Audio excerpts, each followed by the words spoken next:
Welcome to the Retreat Leaders Podcast, your sanctuary with retreat experts, where we spill the tea on retreat success. Here we dive into crafting transformational guest experiences, talk about how to avoid pitfalls, and unlock marketing secrets.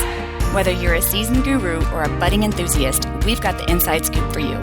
Join us as we learn how to flourish in this magical world of retreats. Welcome to the Retreat Leaders Podcast. I'm Shannon, and today my guest is someone I call a friend, and she's my neighbor, and we are in similar fields, and I'm so excited to have Kristine on the show. Welcome to the show, Kristine. Thank you, Shannon. So excited to be here with you. Yes. Okay. Before we get started on this very cool thing that we are doing together and how retreat leaders can benefit from that, will you just first tell everybody who you are, what you do, and all that kind of good stuff? Yeah. Well, I'm a lot of things. I am a serial entrepreneur. I just really love to Me too. We're very similar. I find problems and then I learn how to solve them or invent some way to solve them. And then I think I should have a business about this because other people must have this problem too. So I have a marketing company called Over Coffee Consulting. I run Horse and Bow, which is a leadership development company where we partner with horses and utilize archery in order to just bring out the best in humans, help them be better people through their interactions with horses. And it's really mindfulness based. Mindful leadership is what we're going for, focused on, building teams that love each other and trust each other and are really excited to go to work every day. So that's the primary. I love it. And we met through our love of horses, I believe, is really how her and I met. She's a neighbor on my road, y'all. When I say neighbor, I mean she's literally on my street. And we both have a love for horses. And we both went to kind of different modalities, but very similar family of how we utilize our horses as partners in helping people to grow or heal or expand or whatever may be the case, where I kind of went towards the equine yoga services as far as mindfulness and then meditative movement kind of practice, breath work. And then you kind of went a little bit more towards the leadership, but still very mindfulness based. And so can you just tell us a little bit more about what your program is? Yeah. So our program is meant for teams. We can handle groups of a variety of sizes, but my favorite is teams that are 6 to 10 people, because at that size, you can really have an impact. People can have big transformations throughout the day. And so what we do is really team building activities that could mimic a low ropes course. So we start with kind of mindfulness moments and getting settled and understanding what it's like to be around the horses.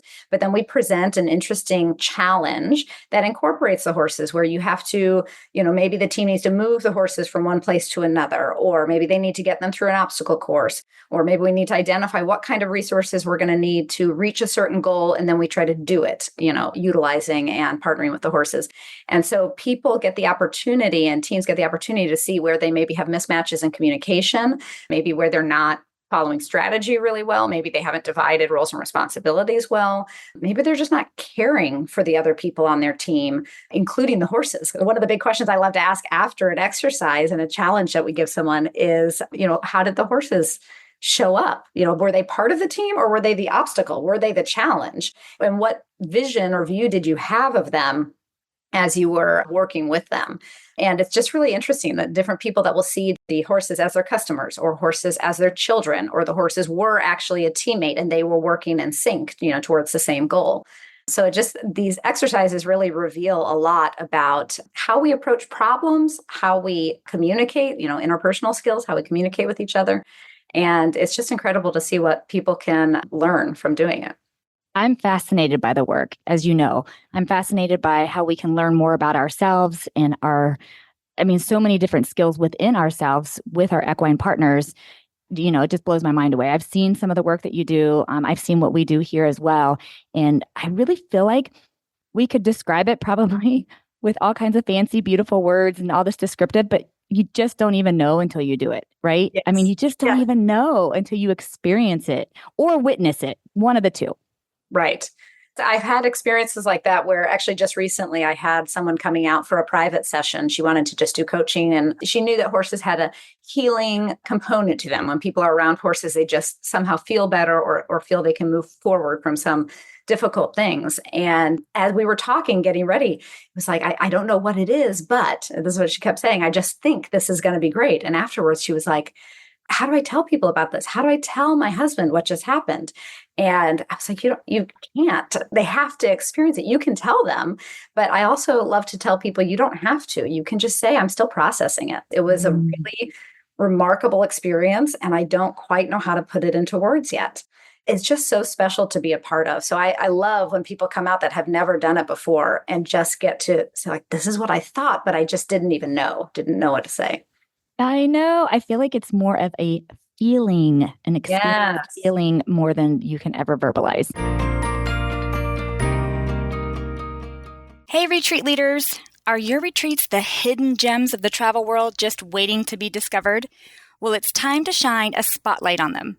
Introducing the ultimate guide you've been waiting for, our free guide, Top 11 Tips for Building an Email List for you, the retreat leaders. Imagine an email list packed with eager attendees, hanging on to your every word and ready to book at the click of a button. We share the blueprint to creating a list that sells.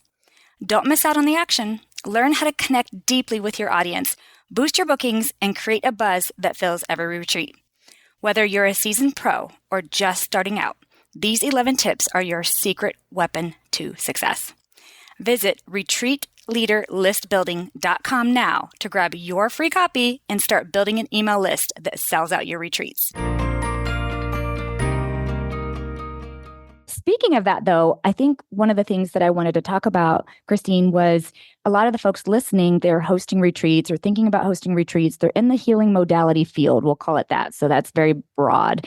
And I feel like they're missing, or it's an opportunity, I guess we could just say, of incorporating horse work, equine work into their current offerings, right? And which would do, I think, two things. One, it would, expand the healing, opportunities for the people that they work with, but also it expands their income opportunities too, because I am one of those people in the healing modality that, listen, we need to make a good living. There needs to be a good energetic exchange between this.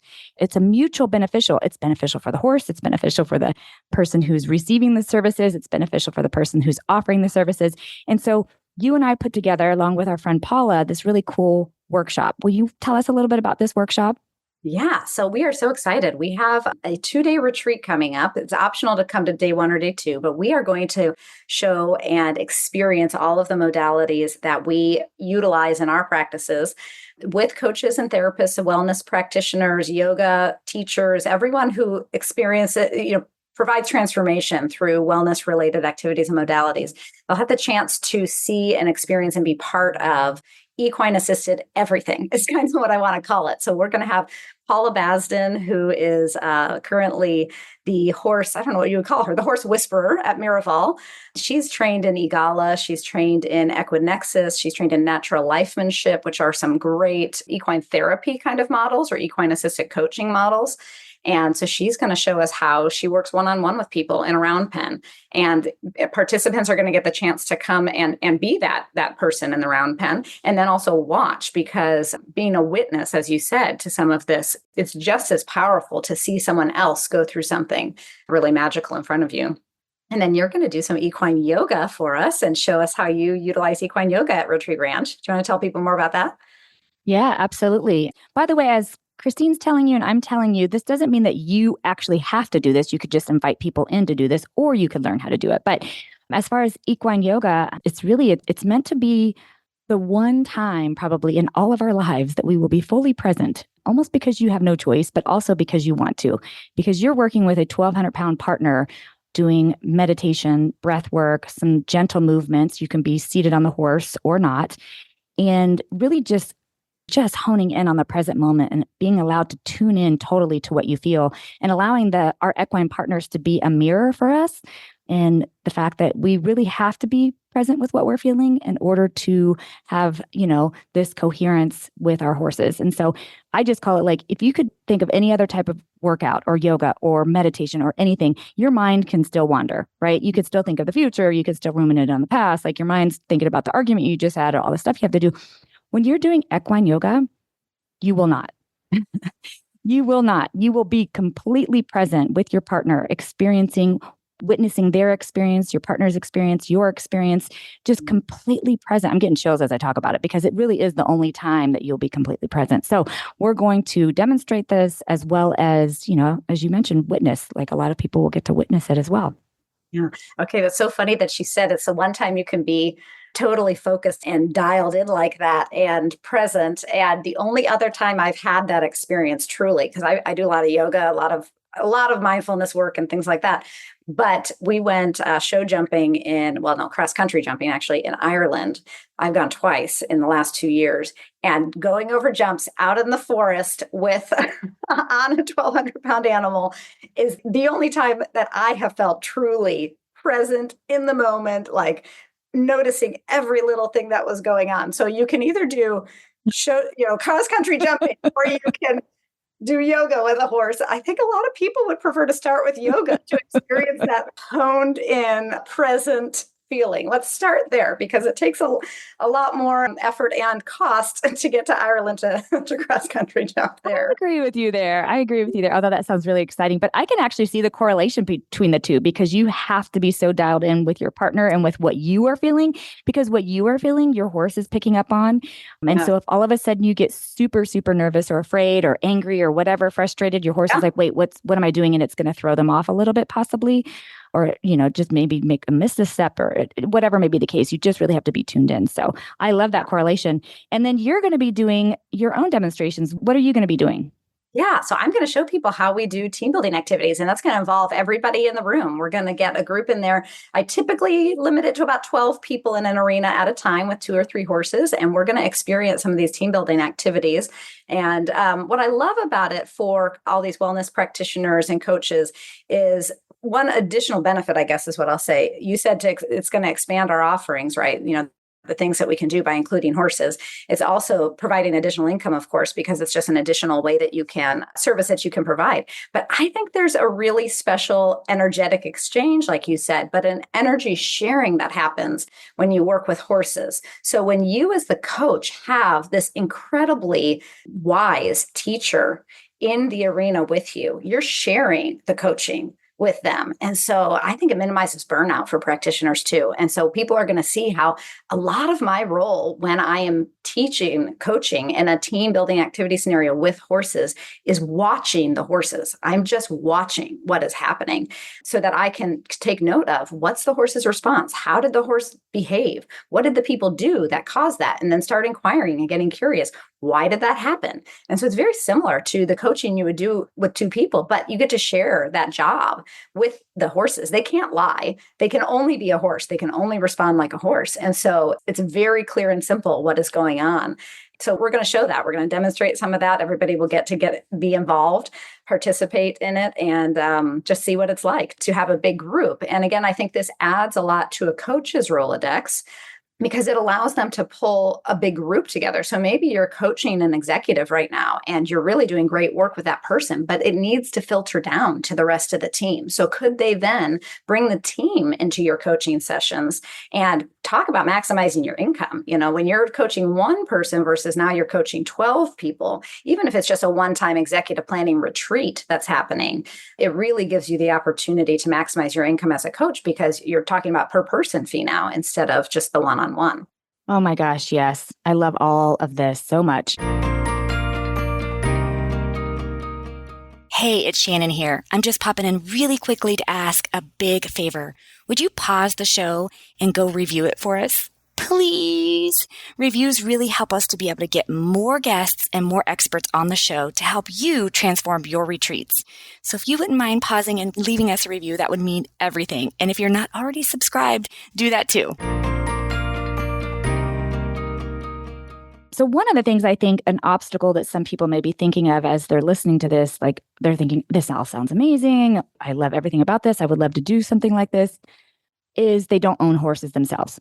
And so I feel like we need to spend a little bit of time at least addressing that, because I think, Kristine, even if you and I were not in this field, but obviously we're going to be biased, but we're going to own horses regardless, right? I mean, we're horse lovers. We enjoy riding them. Our kids enjoy riding them. So we were going to have horses regardless. And if someone would have came to me and said, hey, I've got this program, and laid it out for me and showed me as a barn, we'll call it a barn owner, right? I own a barn with horses. and said, here's this program I'm doing. Here's what it's required. I'm going to cover insurance or help you cover insurance. I'm going to do this. It's also going to be good for your horses. And here's why. I would have jumped at it.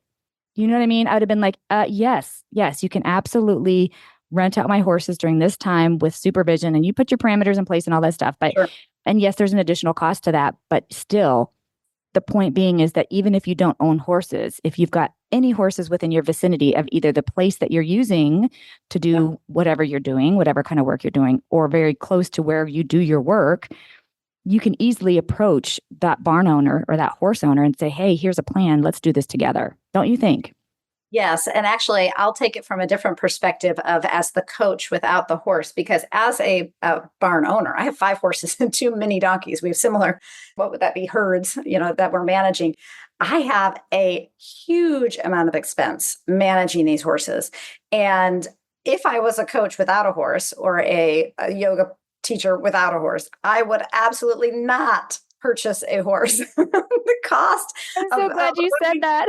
Maintaining and having horses is just so astronomical that for me, this is an added benefit, that this is something I can make some additional money on by doing. But if I didn't already own a horse, I would absolutely get trained in how to do this and not buy a horse to do it. I would just find somebody. It's like, that friend with a boat or the friend with a lake house. You really want a friend with a boat, but you don't want to own the boat. It's exactly the same with horses. Just rent the horse. Any horse can do this work. Any happy and healthy horse who is being well cared for in a nice facility can do this kind of work. It takes really very little out of the horse. And that's another thing I love about it as a horse owner is I can do these kinds of sessions all day long, every day of the week. I don't care if my horse, in a lesson program, a horse can really only do 1 or 2 lessons a day maximum, depending on what they're doing, as far as like the physical demands that are put on them in that job. This has 0 physical demands. Half the time the horse is just standing there, or the best is if the horse chooses to lay down. If your horse is so into this moment and everybody in the room is in all of nature, right? We're not in a room, out in the arena, is really focused and present and being mindful. The horses sometimes will lay down and take a nap. So like you said, it's really good for the humans. It's good for the horses.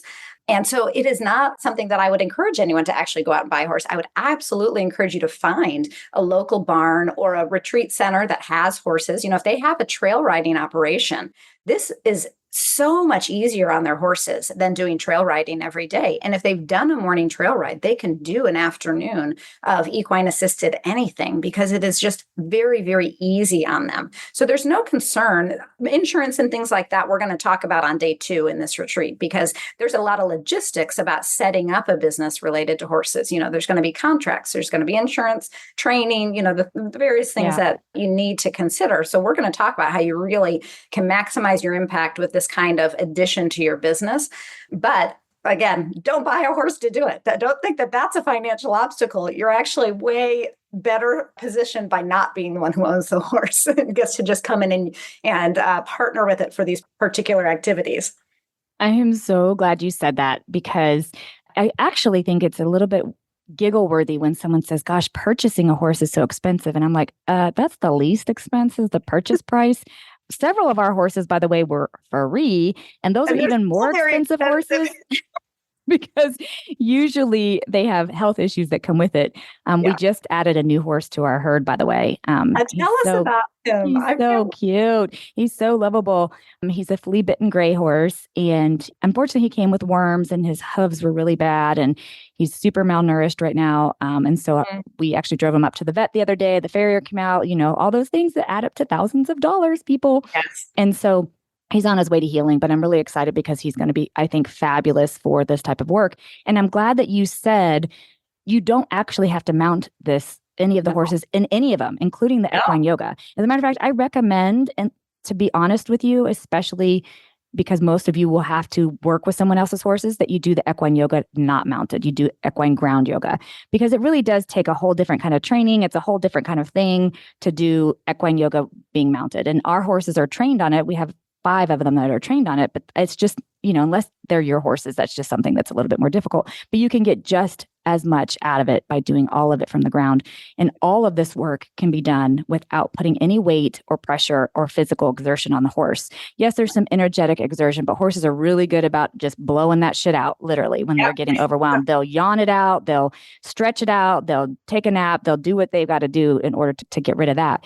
But I love this because even retired horses, like horses that just, they've got Cushing's disease or they've become pasture pets, but horses still like to work, y'all. I know that sounds weird. Don't get me wrong, they can be lazy too, but they actually like being involved in something. And so this is a great opportunity for those, retired horses or just horses that maybe have mild health issues, that not something that would cause them to be aggressive. There are definitely situations like that where you've got stressed out horses or aggressive horses. Those do not work well for these programs, but just horses who have minor issues, that just cannot bear weight, but still are great, personality wise. So I'm so glad you said that. Yeah, I would totally echo that. Don't go purchase a horse for this. No, actually, what I would love to suggest is that people partner with a local rescue. Go find a rescue where you're giving, talk about, I can't remember what the standards, it's not sustainability, but there's a lot of people who want to have a give back component. If you partner with a rescue and you're providing them with some income to help with the cost of managing their horses, again, it's a happy, healthy horse is what you need. So it's horses that are not intakes like yours is a recent intake, might take a little bit of time to settle into the new environment and getting healthy and everything. But rescues, sometimes have really long-term residents that cannot be adopted out, but they're fantastic, wise creatures. And it's their length of history on this planet. They're like the earliest animal. I think it's them and platypuses are the earliest seen mammals. And we're talking 58 million years that they've been around. So in their DNA, they've been through all kinds of things. They were our war companions. They've been worker bees for us, right? On the farms when agricultural stuff started using horses. And they've been great partners for people for hundreds and thousands of years. So I think they have so much wisdom built in, and humans taking the opportunity to be out in nature, experiencing what it is to have an energetic exchange with the horse. Like you said, it's so good for the horse to be seen and valued and recognized for what it really brings to the table. And it's so good for the human because there's just so much built-in wisdom there. So I think partnering with rescues would be a really lovely way for people to really give back to their community. And then again, you've got this triple win. It's a win for the rescue. It's a win for the coach who's providing something really unique and different. And it's a win for the horses that are not being used and abused in the way that so many are in our industry. Gosh, I love that idea so much. The rescues could totally use both the income as well as the work for the horses. These horses, they need it. And so I love that so much. Hey guys, I'm popping in to ask a quick question. Are you ready to elevate your marketing game and fill those retreat slots faster than ever? Of course you are. That's why you're here. And we've got the toolkit for you. Our top 5 marketing tools for retreat leaders guide.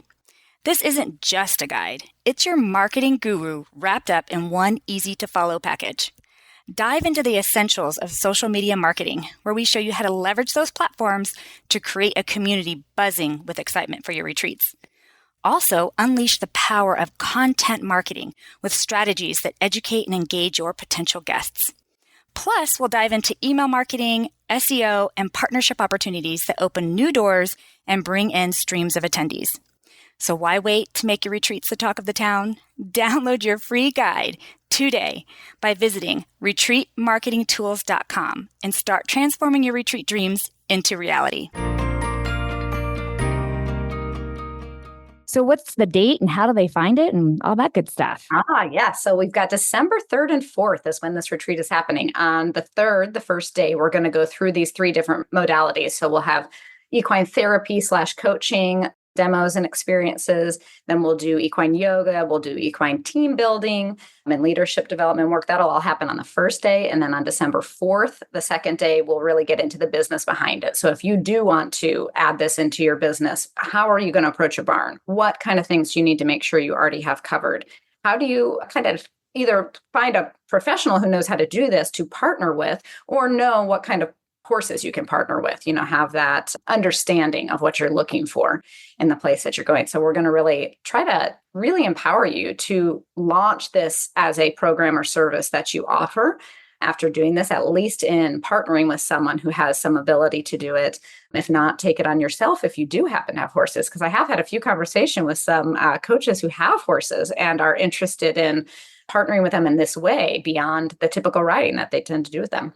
So finding out about it, I think either of our websites, horseandbow.com, and which one do you have it on? You've got it on retreatranch.com. Yep, the retreatranch.com. It'll also be in the show notes. So the direct link will be in the show notes.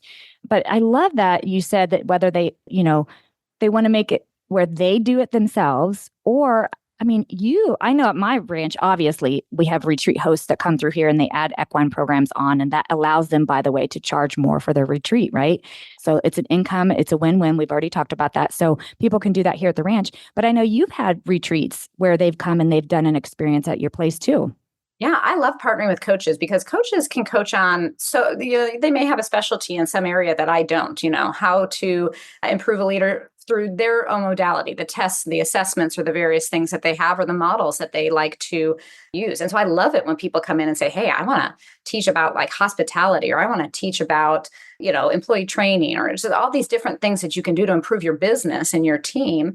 And can we do it with the horses? Like I teach a little bit, you do something cool with the horses that reinforces it. Maybe it's conflict resolution they have to work on. We can tailor our activities around that. So I absolutely love partnering with coaches, yoga practitioners. I've had a couple of yoga retreats come out where they were retreating somewhere else and they wanted a fun excursion that was something a little bit different, but wanted to keep that like mindfulness, juice going. We actually had one that the theme was breathe. And so we did breath work in the presence of the horses, sitting in the arena with the horses, and we saw how it impacted them. So yeah, we love partnering with people like this. And I think anybody in the equine assisted space would be very happy to have somebody else, partnered again to share the load, the work of bringing customers in, share the load of delivery on that day, and then have that added bonus of the horses involved. Yes. So we've established that it's a win-win-win all the way around for everybody.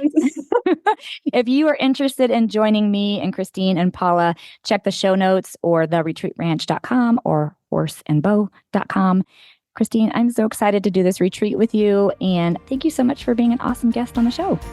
You're welcome. Thank you for having me. Thanks for listening to the Retreat Leaders Podcast. Learn more at www.theretreatranch.com. See you next time.